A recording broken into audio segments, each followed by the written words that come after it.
Hi friends, welcome to my channel. సుమిత్రని చంపబోతూ శివనారాయణకి అడ్డంగా దొరికిపోయిన జ్యోత్స్న అసలు ఇదంతా ఎలా జరగబోతుందనేది ఈ వీడియోలో తెలుసుకుందాం. ఇక జ్యోత్స్న అయితే నేను మాత్రం ఇంటి వారసురాలు కాదన్న నిజం బయటపడకూడదు గ్రాని, ఏదైనా జరిగితే మాత్రం నేను అస్సలు కూడా తట్టుకోలేను. అందుకని ఈ ఇంటి వారసురాలన్న విషయం బయటపడకుండా ఏం చెయ్యాలో అదే చేస్తాను అని అంటూ ఉంటుంది జ్యోత్స్న. అప్పుడు ఇక పారిజాతం ఏం చేస్తావే అని అడుగుతూ ఉంటే, ఏం చేస్తానో చూస్తూ ఉండు గ్రాని, అప్పుడే తెలుస్తుంది కదా అని చెప్తూ ఉంటుంది. మళ్ళీ ఇది ఏం చేయబోతుందో ఏంటో అని షాక్ అయిపోతూ ఉంటుంది పారిజాతం. తర్వాత ఇక కార్తీక్ అయితే ఇంటికైతే వెళ్తాడు. వెళ్ళిన తర్వాత కార్తీక్ కాంచనతో ఈ నిజాన్ని చెప్తాడు. అప్పుడే అది విని ఒక్కసారే షాక్ అయిపోతూ ఉంటుంది కాంచన. చాలా ఏడుస్తుంది. అసలు ఇంత మంచి మనిషి అయిన వదినికి క్యాన్సర్ రావడం ఏంటి అని అంటూ ఉంటే, అప్పుడే అంతేనమ్మా, ఆ దేవుడు అప్పుడప్పుడు ఇలా పరీక్షలు పెడుతూ ఉంటాడు అని కార్తీక్ అయితే చెప్తూ ఉంటాడు. దీప అయితే చాలా ఏడుస్తూ ఉంటుంది. అప్పుడే కార్తీక్ అయితే ఏంటి దీప నువ్వు అని చెప్తూ అడుగుతూ ఉంటే, అసలు నీ మీద నాకు చాలా కోపంగా ఉంది బావా, ఎందుకు ఈ విషయాన్ని మా దగ్గర దాచిపెట్టావు అని అడుగుతూ ఉంటుంది దీప. ఇక ఆ మాట విని కార్తీక్ అయితే, ఇదిగో ఇలా మీరందరూ బాధపడతారని నాలోనే ఆ బాధని దాచుకొని నేను నిజాన్ని చెప్పకుండా మెల్లిమెల్లిగా చెప్పొచ్చులా అని అనుకున్నాను అని చెప్తూ ఉంటాడు కార్తీక్ అయితే. ఇప్పుడు జ్యోత్స్నాని అమ్మని కాపాడాలని డాక్టర్ చెప్తున్నారు, అది ఎలా సాధ్యమవుతుంది అని అంటూ ఉంటే, జ్యోత్స్న వదిన్ని కాపాడడం ఏంట్రా అని అడుగుతూ ఉంటుంది కాంచన. బోన్ మ్యారో ద్వారా సుమిత్ర అత్తకి తన కూతురే బోను మ్యారోని ఇవ్వాలంటమ్మా, దానివల్లే అత్త బ్రతుకుద్దని డాక్టర్లు చెప్పారు అని అంటూ ఉంటాడు కార్తీక్ అయితే. మరి అదేంటి దీప అలా మాట్లాడుతున్నావు, మరి జ్యోత్స్న మా వదినికి కన్న కూతురు కదా, మరి అలాంటప్పుడు తనే కదా ఇవ్వాల్సింది అని చెప్తూ ఉంటే, అప్పుడే ఇక దీప అయితే అసలు జ్యోత్స్న అని నిజాన్ని బయట పెట్టబోతూ ఉండగా కార్తీక్ అయితే దీప అని అంటూ ఆపుతాడు.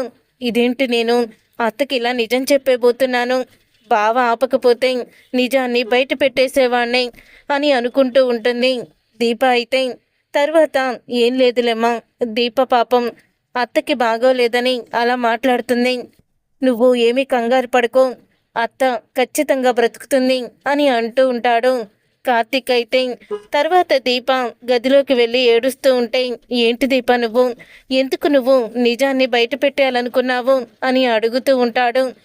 అప్పుడే ఏమో బావా, నాకు తెలియకుండానే నా మనసులోంచి ఆ మాట వచ్చేసింది, ఏం చెయ్యాలో కూడా నాకు అర్థం కావడం లేదు.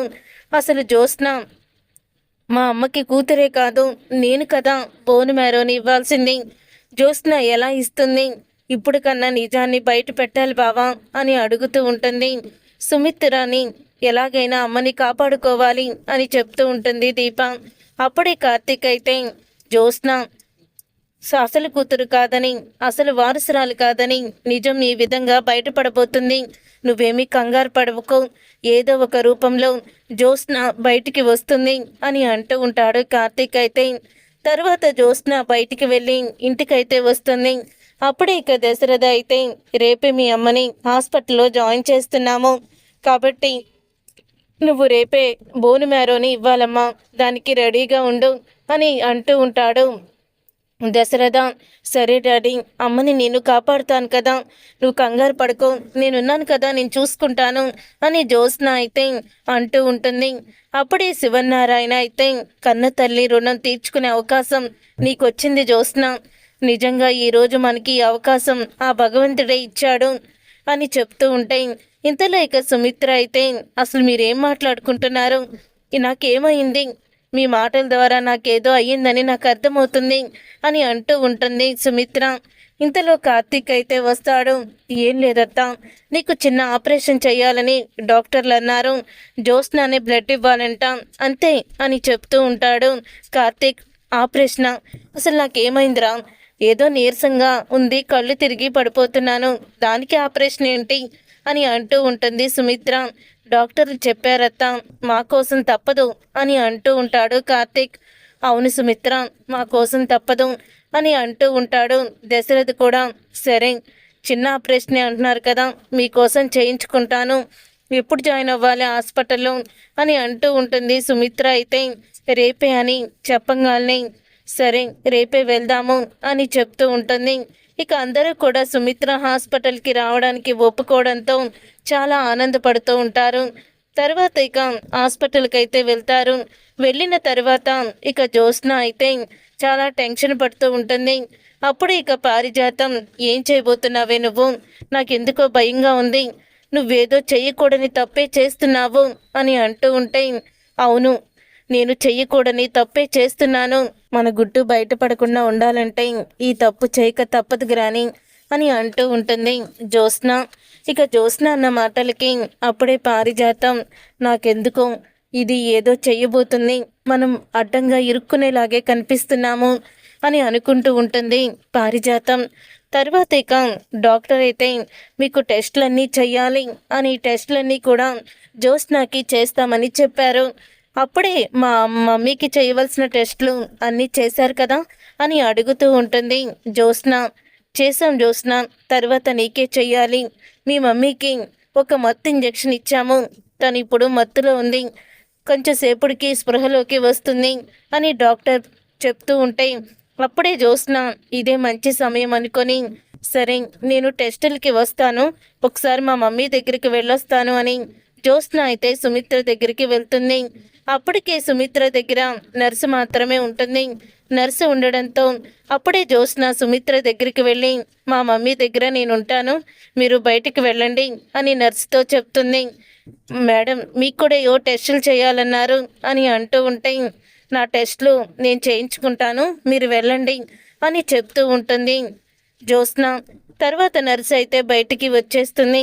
నర్సు బయటికి రావడంతో అప్పుడు ఇక శివనారాయణతో అంటూ ఉంటుంది, డాక్టర్ అయితే జ్యోత్స్న సుమిత్ర దగ్గరికి వెళ్ళింది, తనని తొందరగా రమ్మనండి, తనకి టెస్టులు చేసి బోన్ మ్యారోని తీయాలి అని అంటూ ఉంటుంది డాక్టర్. సరే డాక్టర్, ఇప్పుడే వెళ్ళి పిలుచుకొస్తాను అని శివనారాయణ అయితే సుమిత్ర గది వైపుకైతే వెళ్తూ ఉంటాడు. ఇంతలో ఎవరూ లేరని అటు ఇటు చూస్తూ జ్యోత్స్న అయితే, మమ్మీ నిన్ను బ్రతికించాలనే ఉంది, కానీ నువ్వు బ్రతికితే నేను ఇంటి వారసురాల్ని కాదన్న నిజం బయటపడిపోతుంది, నువ్వు నన్ను కన్నలేదు, నీ అసలు కూతురు దీప, నేను నీ కన్న కూతుర్ని కాదు మమ్మీ అని అంటూ జ్యోత్స్న అయితే చెప్తూ ఉంటుంది. అప్పుడే ఇక సుమిత్ర ఒక్కసారే కళ్ళు తెరిచి, ఏంటి నువ్వు నా కన్న కూతురు కాదా, దీప నా కన్న కూతురా అని అడుగుతూ ఉంటే, అప్పుడే ఇక జ్యోత్స్న ఒక్కసారే షాక్ అయిపోతూ, నీకు స్పృహ వచ్చేసిందా, స్పృహ వచ్చేసినా నాకేమీ పర్వాలేదు, ఎందుకంటే నీకు తెలిసిన నిజం మరొకరికి తెలియకుండానే ఇప్పుడు నిన్ను నేను చంపేస్తున్నాను, సారీ మమ్మీ ఏమీ అనుకోకు అని తలగడ తీసుకొని సుమిత్ర ముఖం మీద పెట్టి ఊపిరాడకుండా చంపేయాలని ఇక జ్యోత్స్న అయితే ప్రయత్నిస్తూ ఉంటుంది. ఇంతలో ఇక ఐసీయూ దగ్గరికి వచ్చిన శివనారాయణ లోపల నుంచి చూసి షాక్ అయిపోతూ ఉంటాడు. ఇక సుమిత్రని జ్యోత్స్న తలగడితో ఊపిరాడకుండా చంపాలని చూస్తూ ఉండడం చూసి ఒక్కసారి డోర్ అయితే ఓపెన్ చేస్తాడు. అప్పుడే జ్యోత్స్న ఉలిక్కిపడి ఆ తలగడిని తీసేస్తుంది. దాంతో ఏం చేస్తున్నావు నువ్వు, అసలు ఏం జరుగుతుంది ఇక్కడ, మీ అమ్మని ఆ తలగడితో ఊపిరాడకుండా చంపాలని చూస్తున్నావు ఎందుకు అని అడుగుతూ ఉంటే, అప్పుడే ఇక సుమిత్ర అయితే, మావయ్య గారు జ్యోత్స్న నా కూతురు కాదు, జ్యోత్స్న దీపే నా కన్న కూతురు, జ్యోత్స్న నిజం బయటపడుతుందని నన్ను చంపాలని చూస్తుంది అని సుమిత్ర అయితే నిజం చెప్పేస్తుంది. అప్పుడే అది విని షాక్ అయిపోతూ ఉంటాడు శివనారాయణ.